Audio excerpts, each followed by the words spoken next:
Hello everyone, today we're going to be installing the Cali Raised LED 32-inch lower bumper light bar kit for the 2016 and up Toyota Tacomas. This is an awesome kit because it fits directly in the OEM lower opening on the vehicle and looks as it came from the factory. Not only does it look good, but it produces a ton of light. Included in your kit will be the following: a 32-inch LED light bar, a driver and passenger side mount, and a wiring harness. With your light bar, you will not be using any of the hardware or mounting brackets that were included in the box. The only thing you will be using that is in the box with the light bar is the included Allen wrench. That will be used when you attach the light bar to the mounts. Inside, with the mounts, you will have the following hardware. You will have two M6 washers, two M6 bolts, two M6 split washers. You will have four 1/4 inch washers, two 1/4 inch bolts, and two 1/4 inch nuts. To complete the installation, you will need the following tools: a 14mm socket, a 3/16 Allen, a 12mm socket, a 10mm socket, a 7/16 wrench, a small pick or flathead screwdriver, an extension, and a ratchet.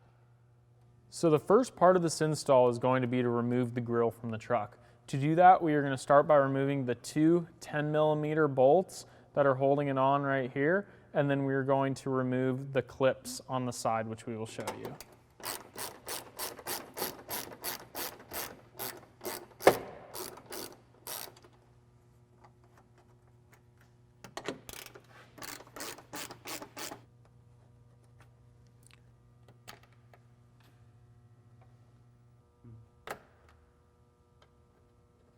So on your 2018 and up Tacomas, they're going to have the front radar behind the Toyota emblem. So we are going to have to unplug this right here, and then we are going to remove another small tab. So we're going to unplug this here, and as you will notice, here is where you're going to have to press down. It is pretty stiff, so you're probably going to have to press down pretty hard as you pull it out. Now we are coming to this tab right here, which you can simply push in and it'll drop right out like that. Now we are ready to remove the grille. We just got to lift up these tabs up here, and all you got to do is give it a pull and it'll unclip. Now you will see that these wind deflectors, they have them on both sides of the vehicle. These are going to need to be removed. For this install, we are not going to be putting these back on. We are just going to be removing them, and you can keep them or discard them. To remove them, you will need to put your little pick or your flathead underneath this tab right here and remove. After you pull the tab out right here, there's nothing else holding them in other than some clips. So all you have to do is kind of pull it at an angle and give it a little tug, and they will come right out. As you can see, those are the little tabs that hold them on. Now, coming to the other side, we are going to do the same thing. Pull that out.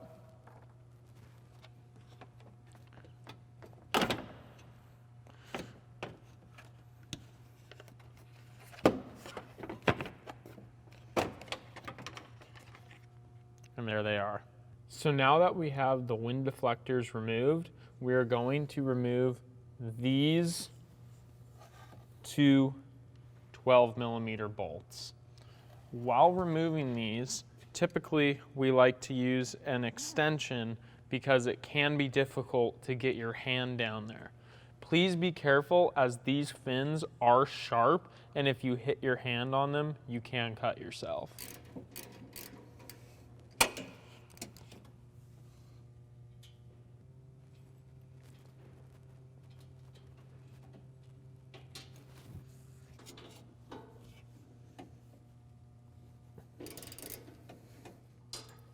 Now, once we remove that second bolt, we are going to lift and push this up. The reason is that it's very tight down here, and when we need to get the light bar in here in a second, you're gonna need to have this out of the way. We will be reinstalling these bolts, so please keep them close. Now that we have this pushed back, we're going to remove the 2 inner 14 millimeter crash bar bolts. These will be very tight, so it will be best to use a 1/2 inch drive, or if you have a power tool to assist you, that is handy as well.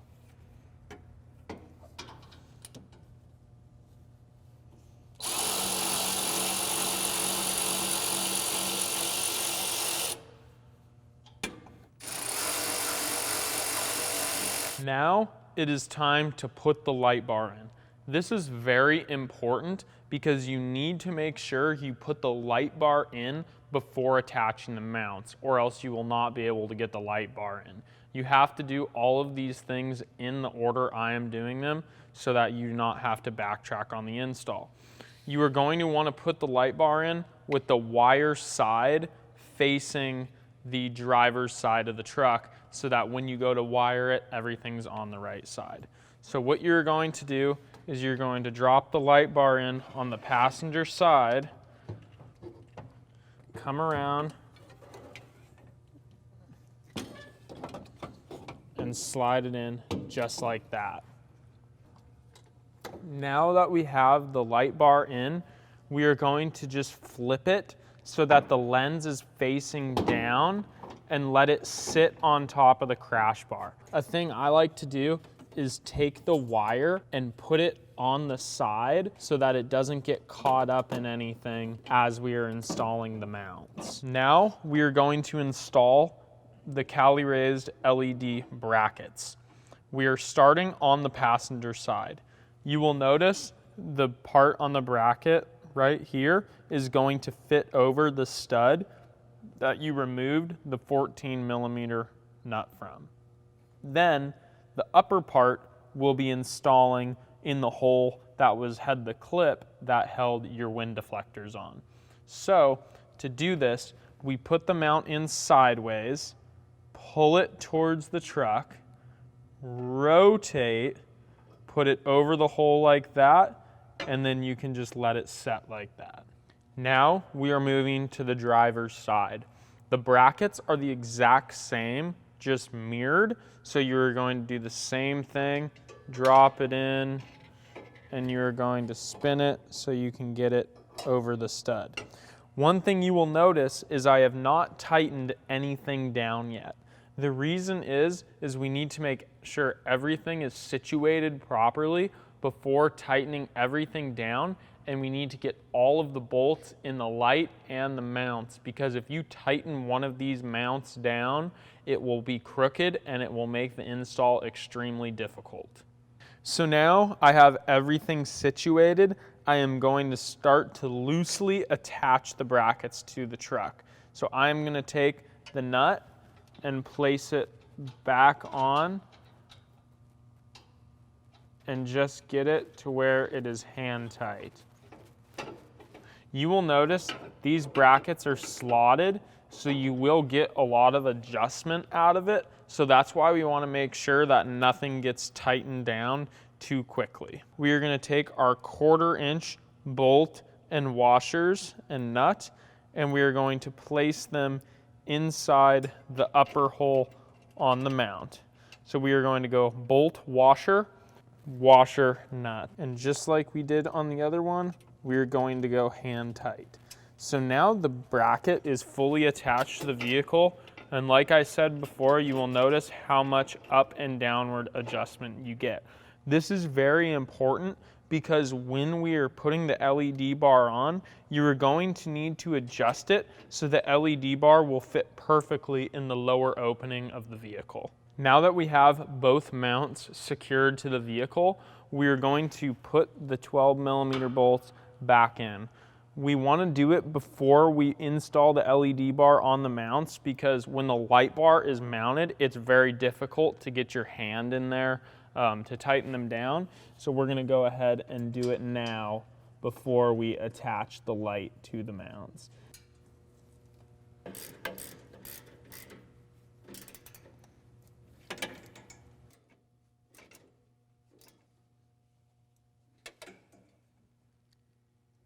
Now we are going to attach the LED bar to the mounts. Please note that this can be the most difficult part of the install because you do not have very good visibility when attaching the bolts to the light. So please be patient as this can be a bit difficult and you might need a helping hand. So right now I have the bolt threaded into the light and I am going to begin to tighten it hand tight. You do not want to tighten it down fully because it will make it more difficult when you go to do the other side. You will just want to hand tight to get a few threads in, then get the other side the same. So now we have the light bar loosely threaded to the mounts and everything is fully attached. As you will see here, everything is threaded, so you get a lot of movement. And what that allows you to do is finally adjust everything so that it is sitting perfectly. Typically, when I install this, I will pull everything up as much as it can, tighten these bottom bolts down, and the light will be sitting pretty much perfect. So I like to tighten these ones down first before going at everything else, because if the bottom of the mount is secured, nothing else will be moving up or down. So we're gonna go ahead, pull up, and we are going to take our 14 millimeter and we are going to tighten it.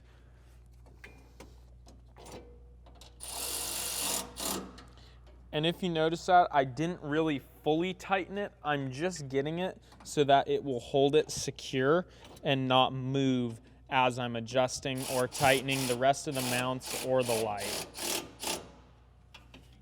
You will notice that it is sitting pretty perfect in that opening. So you might have to adjust up and down a little bit, but typically you're able to do it pretty close if you pull the mount up all the way. I am going to go ahead and tighten the upper parts of the mounts so that they are secure, and then I am going to tighten the LED bar.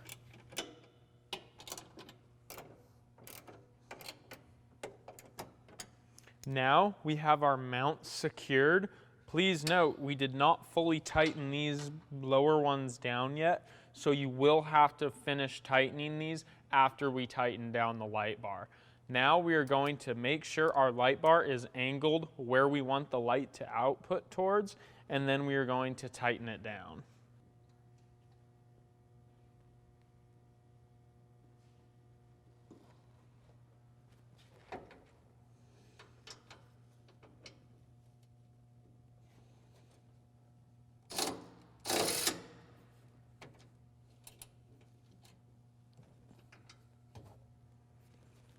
Now that we've finished installing the mounts and the light bar, it is time to reinstall the grille.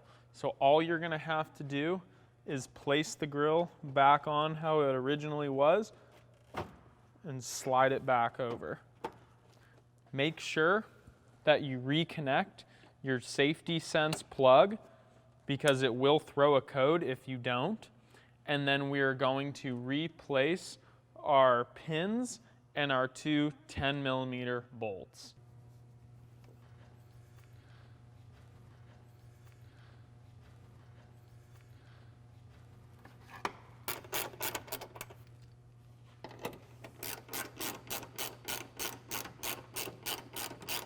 Once all of that is put back on, you are ready to run the wiring.